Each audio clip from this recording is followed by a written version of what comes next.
네, 안녕하십니까. 눈이 오네요. 며칠 전에도 이렇게 많이 왔었는데, 지금 이렇게 오늘 또 많이 오고 있습니다. 그래서 금년도에도 이제 농사는, 나름대로 이제 잘 지었다 이렇게 판단돼서, 또 다른 분들도 다 농사를 잘 지어야 되잖아요. 이 사과가 맛이 전체적으로 있어야만이, 구매하시는 분들이 많아야만이, 사과를 고루 다 드셔야만이, 사과 산업이 발전된다 이렇게 생각됩니다. 그래서 좀 맛있는 사과를 만들어야 되는데 우리 비료에 있다고 봅니다. 물론 날씨 또 토양 다 있죠. 다 있지만은 그렇지만 이제 비료로서 좀 커버가 될 수 있다 이렇게 봅니다.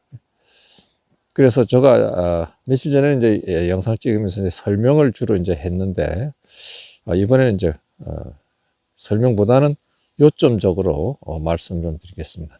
사과는 이제 1년 동안 1월에서 12월 달까지 이제 계속 일을 해야 됩니다. 그래서 물론 전정도 해야 되지만은 오늘은 비료니까 비료에 대해서 말씀드리면 11월 달에 이제 감사 비료를 줘요. 감사 비료를 줄 때는 이제 요소 3%라는 것은 물 500에 3%면 5 곱하기 3 하면은 3, 5, 15, 15kg입니다. 15kg. 요소 비료에 들어있는 그 질소량은 46%. 그 다음에 인산가리인데 인산가리는 0.3%입니다. 0.3%면 3, 5, 15 해서 1.5, 5리터 들어있어요. 그러니까 인산가리는 비료가 이제 질소는 안 들고 52, 34가 들어있는 비료. 인산에 52, 가리가 34 들어있는 비료입니다. 그래서 인산가리 비료를 0.3% 주게 되면은 좋은 피해가 오는 것을 예방할 수 있고, 또 지금 3월달 1월에서 3월달까지는 꽃가루가 만들어져요. 이 꽃눈에서 지금 만들어지는 게 지금 여기 꽃눈이죠. 잎눈인지 꽃눈인지 모르겠는데 이거 봐서는 이제 단단하고 뾰족하고 솜털이 이렇게 아주 심하게 잘 났습니다. 요것은 후진데 요즘 꽃눈이 단단합니다. 그래서 지금의 안에 만들어져요. 그러니까 계속 1년 동안 만들어지는 겁니다. 5월달서부터 시작해서 3월달까지 이제 만들어지는데 지금 만들어지는 것은 요 안에 꽃가루가 만들어지고 있어요. 지금. 그래서 요 시기가 뭐 이렇게 가뭄보다는 이제 비가 좀 지난번에 좀 왔고 이렇게 눈이 와서 토양에는 좋다고 이렇게 보입니다. 토양에. 그래서 지금 현재 꽃가루가 만들어지고 탄탄해요. 뭐 끊어보고 뭐 이렇게 할 수도 있는데, 그렇게 탄탄하기 때문에, 지금의 그 만들어지는 시점, 여기서 이 꽃, 또 내년에 봄에 이 꽃이 필 때 저온 피해를 받을 우려성이 있잖아요. 그래서 인산가리를 주게 되면은 저온 피해를, 좀 덜 받는다. 그래서 이 농촌진흥청에서, 실험한 결과가 이제 저희들한테 내려왔어요.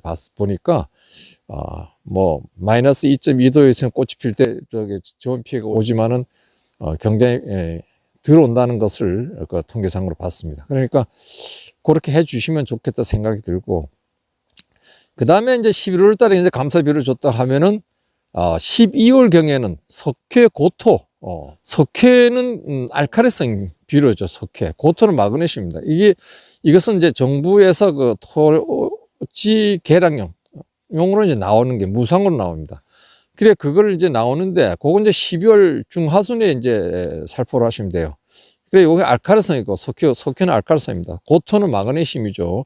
그래서 요걸 이제 치면 되는데, 거기에 문구가 이렇게 그 비료 푸대 속 바깥에 써 있는 것이, 토양의 산도가 알칼리성이면 높으면은 농업기술센터에 문의해보고 살포를 하세요라고 이렇게 써 있어요.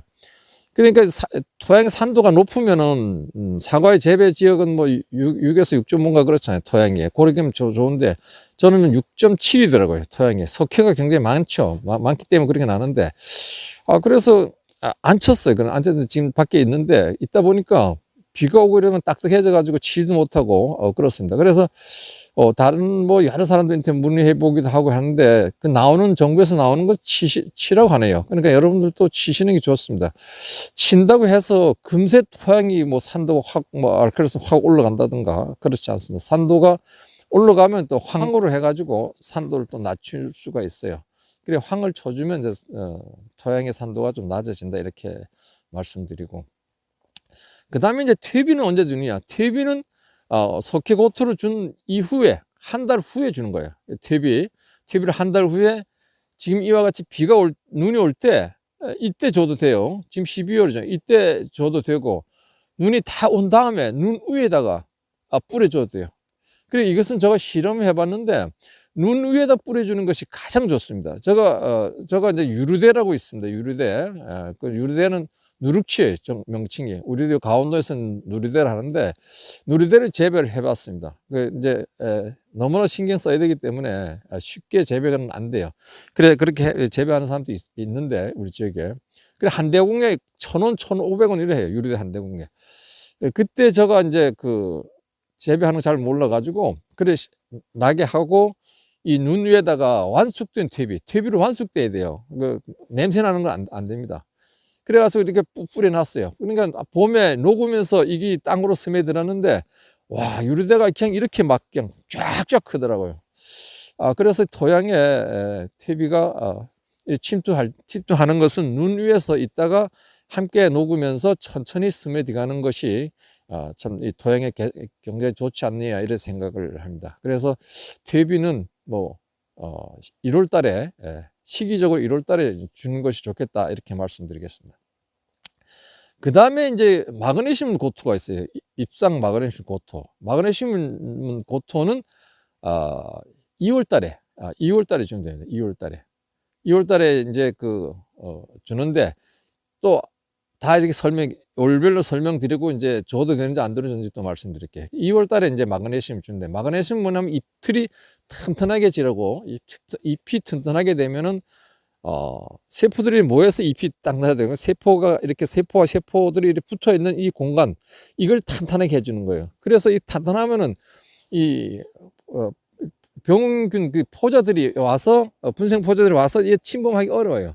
그래서 이제 갈반병 이런 것을 예방하는데도 효과가 있다 이렇게 얘기하는 것이 마그네슘입니다. 마그네슘 그렇게 해주고 그 다음에 이제 과수원 전용 비료를 주잖아요. 이건 이제 밑비료입니다. 밑비료를 주는데 밑비료는 3월 달에 3월 초에 줄 수 있고 3월 초에 주는 게 좋겠습니다.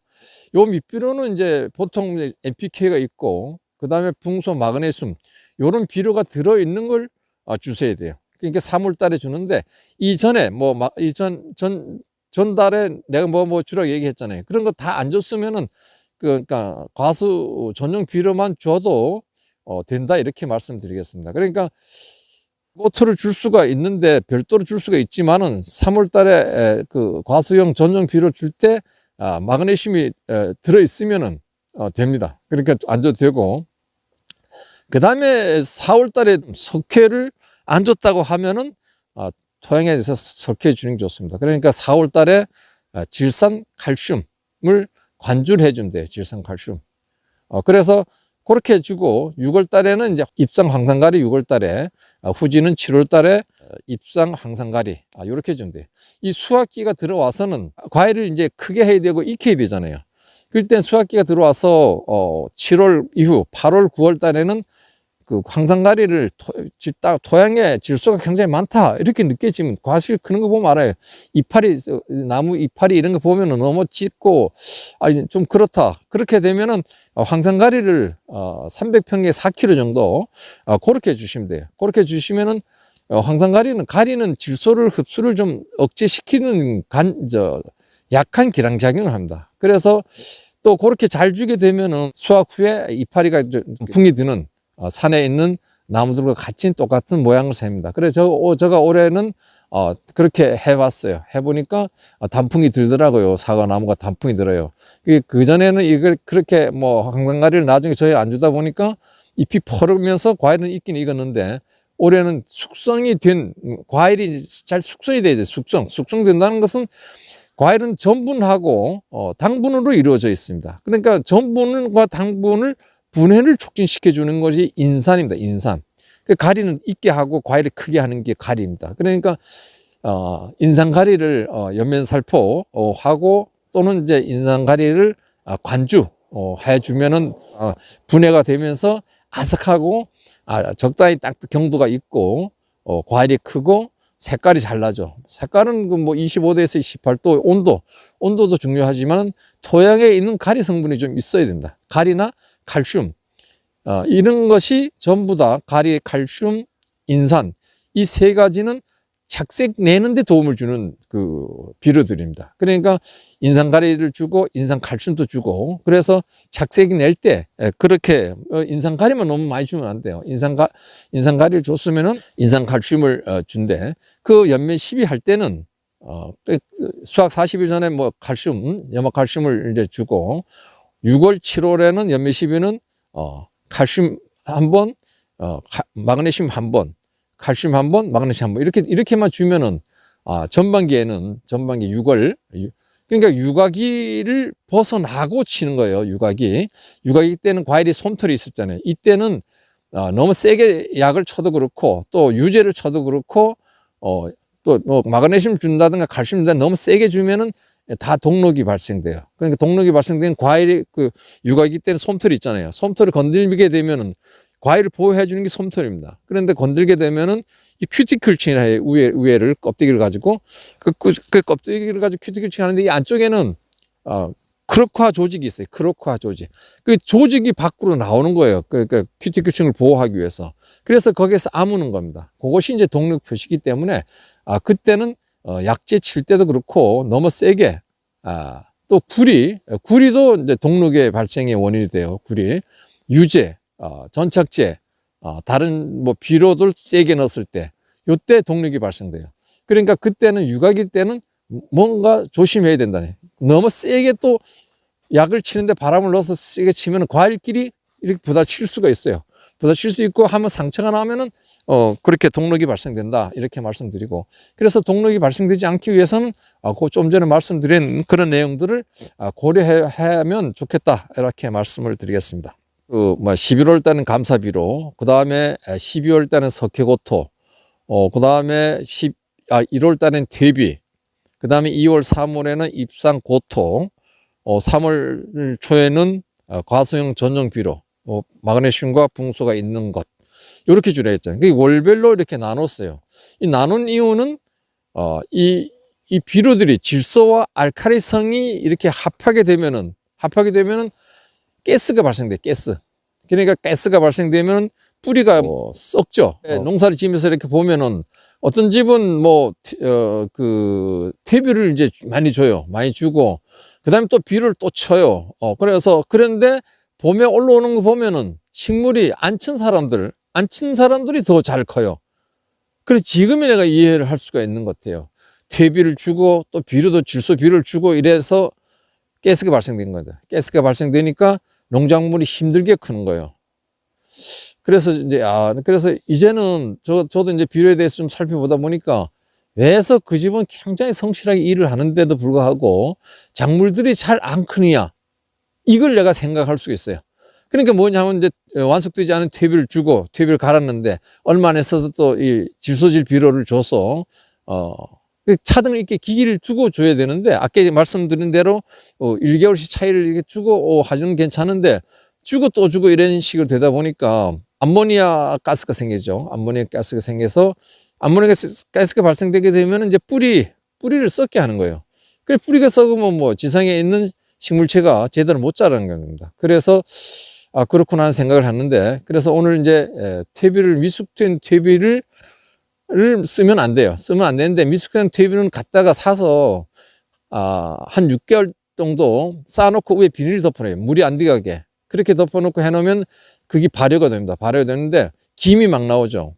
뜨겁습니다. 뜨거워. 그게 이제 55도까지 올라가요. 55도. 그러면 거기에 있던 좋지 않은 균들이 죽는 겁니다. 그래서 좋은 퇴비가 되는데, 근데 그 회사에서 그렇게 냄새가 엄청나는 게 많아요, 사실. 그래서 좀 일찍 해서 쌓아놓고 쓰는 것도 괜찮다, 이렇게 생각합니다. 그러니까 그렇지 않은 퇴비에서 전부 다 전염되는 게 많아요. 우리가 뿌리혹병 같은 거 있잖아요. 사과나무도 뿌리혹병이 굉장히 전국적으로 많이 발생됐어요. 이런 병들은 사실 관리하는 병이에요.